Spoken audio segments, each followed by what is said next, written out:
Saiba como lidar com seus vícios e viver cada dia melhor. Hoje a gente vai falar um pouco sobre como lidar com os vícios. Normalmente a gente tem uma capacidade, no geral na vida, de se sair bem com várias áreas da nossa vida. As áreas onde a nossa mente se direciona de uma maneira muito tarada, muito... Em inglês a gente chama isso de feverishness, de uma maneira assim muito sem respirar direito e acreditando que toda a nossa felicidade depende daquilo ali. De alguma forma são os nossos vícios. Os vícios eles podem ser desde o mais saudável ao mais destrutivo de todos. Mas eles continuam sendo vícios. O que caracteriza o vício principalmente é um estado de dependência. Um estado onde, se você naquele momento não tem acesso àquilo que a sua mente está dependente, você se sente mal. Então, por exemplo, eu sou uma pessoa que tem um alto grau de costume / dependência de atividade física. Para mim é muito difícil ficar sem fazer atividade física assim, uns 3, 4 dias, porque eu já começo a perder muito da minha saúde mental. Física nem tanto, mas mais mental. Então isso também de alguma forma pode ser visto como um vício. Às vezes conversar com alguma pessoa, às vezes comer alguma coisa, às vezes estar em algum lugar. Mas normalmente a nossa cultura chama de vícios principalmente aquelas situações onde há uma reação química muito potente no nosso corpo imediata. Que no yoga a gente chama isso bastante de rajas, né? São coisas que mexem muito com a nossa fisiologia e que dão uma sensação de que a gente vai ficar bem naquele momento e que a gente vai ficar bem depois daquele momento também. Só que para a cultura védica, para o Ayurveda, todo aquele hábito que você de alguma maneira precisa para viver e que aquilo te faz um bem no médio prazo, aquilo é um hábito sátvico, aquilo é um hábito que é de alguma maneira fundamental para a sua vida. Se alimentar, por exemplo, fazer algum grau de atividade física, dormir.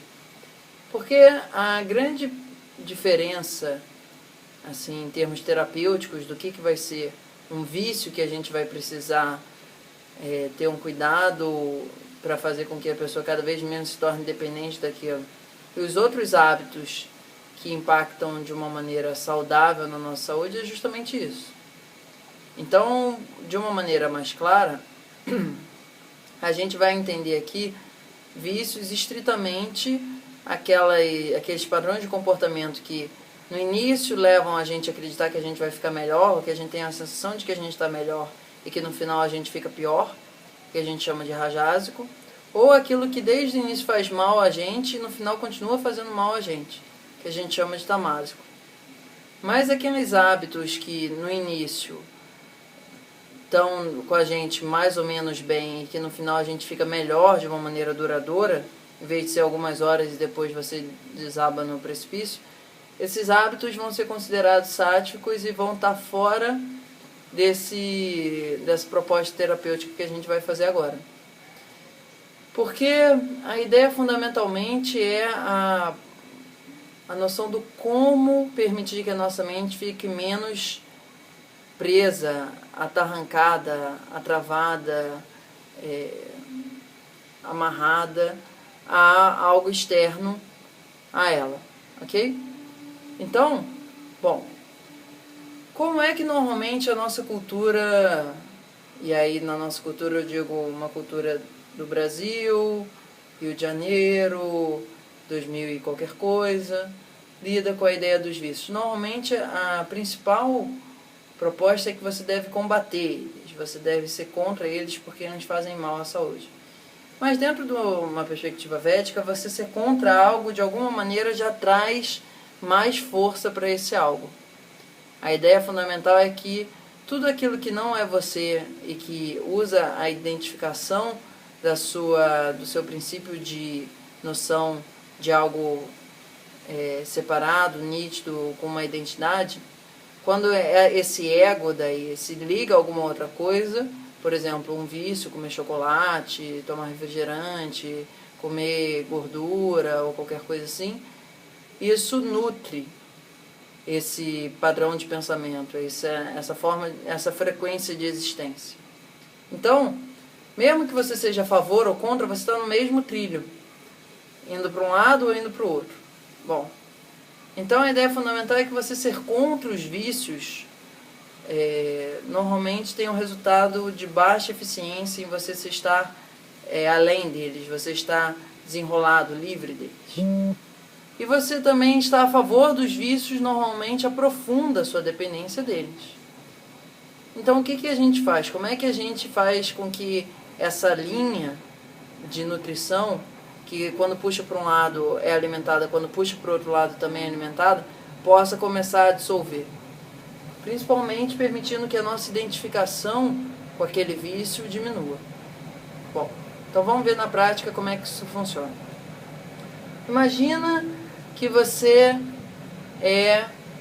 se considera, principalmente, dependente de... Aí você escolhe chocolate, cigarro, comida, doce, sexo, atividade física, montanha-russa, qualquer coisa. Você pega isso e vai para algum lugar onde você tenha o máximo de capacidade de ficar contigo. Então, por exemplo, suponha que você perde as estribeiras com um brigadeiro, com um doce. Aí como é que você vai fazer para vivenciar essa trava que a sua mente está de alguma forma detida, de uma maneira com que cada vez mais ela consegue se desagarrar daquilo ali? Primeiro você vai pegar esse vício em si, se possível, se não for uma coisa só entre você e um objeto, e botar isso num lugar calmo, num lugar pacífico. Num dia que você esteja se sentindo bem, a princípio, se é que isso for possível, dependendo do grau de dependência. Mas o mais bem que você conseguir considerar comparativamente você. E aí você vai para esse lugar, algum lugar que te faça bem, algum lugar que você se sinta confortável, que você se sinta seguro ou qualquer coisa assim. Por exemplo, pode ser um celular, que você está dependente de post de alguém no Facebook. Pode ser um caderno de desenho que você fica dependendo dele. Qualquer coisa. E aí quando você vai para ali, você vai pegar e vai fechar seus olhos um pouco e fazer uma respiração abdominal. Põe a mão no abdômen, inspira, infla, expira, desinfla. Inspira, deixa o ar entrar, expira, deixa o ar sair. E fica fazendo isso de olho fechado umas 5, 10 respirações, até que você sente que mais presença, mais observação está naquele ar entrando e saindo. Aí quando você abrir os olhos, você já armou o palco para aquilo que digamos, o que está de alguma maneira capturando excessivamente seus sentidos, esteja na tua frente. Aí suponha que seja um cigarro, um baseado ou qualquer coisa. E aí você olha para aquilo. E aí, na medida do possível, você traz totalmente o seu sentido da visão para ali. Por exemplo, uma lata de cerveja. Você olha cada detalhe daquilo, você põe todo o seu foco de presença, de awareness, naquele objeto. O máximo que você conseguir, o sentido da visão fazer isso. Que é o primeiro sentido que vai tocar aquele objeto quando você abrir os olhos. Aí depois que você fizer isso, você respira profundamente 1, 2 vezes, e aí você passa para um segundo sentido. Por exemplo, pode ser o tato, ou pode ser o olfato, dependendo do que for. Tanto faz. E você vai ali, encosta naquilo ali, e sente a textura, vê como é que é a forma geométrica, põe todo a sua presença de consciência na ponta dos seus dedos e enxerga aquilo ali com a ponta dos seus dedos. Mexe naquilo ali, toca, vê a temperatura, vê o quanto viscoso é, vê o quanto denso ou quanto macio é. Aí depois fecha o olho de novo, inspira e expira outra vez e vai dando um nocaute nos seus sentidos, naquela coisa que a sua mente normalmente fica te hiperacelerando. Aí você vai fazer isso a audição também. Vai pegar aquilo dali e fazer som, vai bater naquilo ali, vai encostar em outra coisa, vai estimular o seu sentido auditivo. Se for alguma coisa que você for comer, também quando você estiver mastigando, o barulho que aquilo ali faz. E você vai ficar assim, botando todo a sua audição no som que está acontecendo. Por exemplo, agora está passando um trem lá na Ponte Luz. Aí você fecha o olho, inspira, expira. Aí você vai para o olfato, por exemplo. A ordem dos sentidos vai ser a mais coerente para aquele objeto que tiver ali. Se for alguma coisa que você vai comer, o olfato vai ser o penúltimo e o paladar vai ser o último. Se for uma coisa que você vai jogar, por exemplo, o tato provavelmente vai ser o último. Aquele sentido que é o finalista da situação, você vai botar para ser o que você já tiver esgotado todos os seus sentidos. E aí, quando você tiver feito o caminhado pelos 5 sentidos, a visão, o paladar, a audição, o olfato e o paladar, acho que eu falei certo, esses são os 5, você vai fechar os olhos e respirar um pouco mais de novo.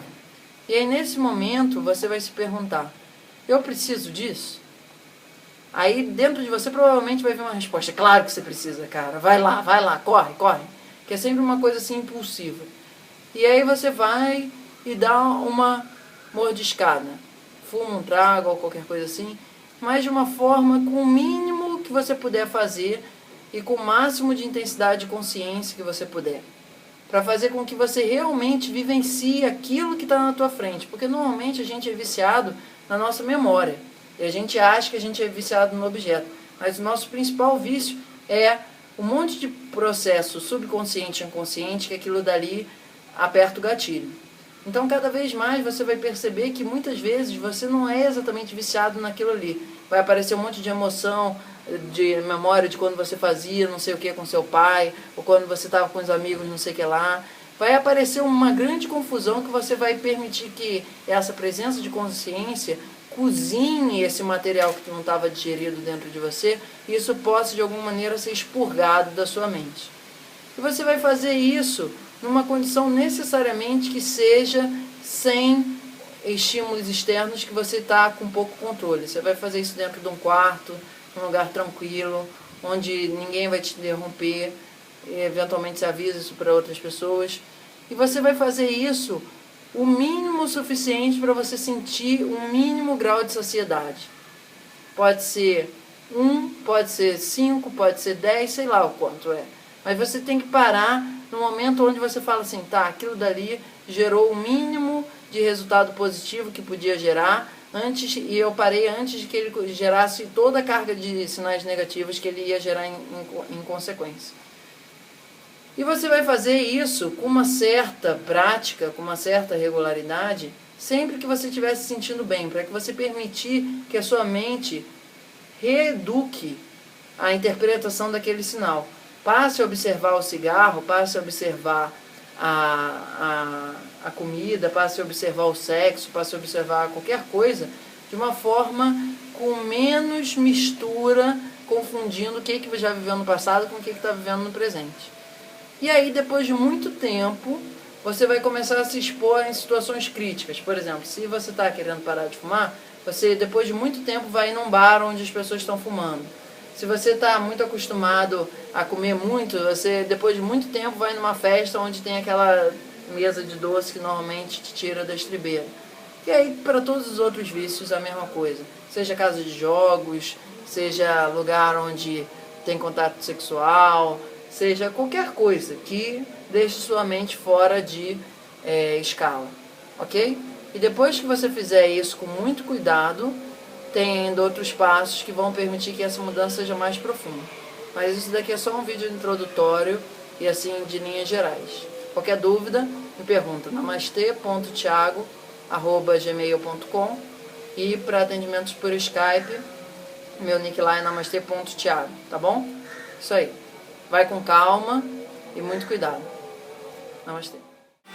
Que todos os seres, de todos os mundos, a todos os momentos possam viver bem.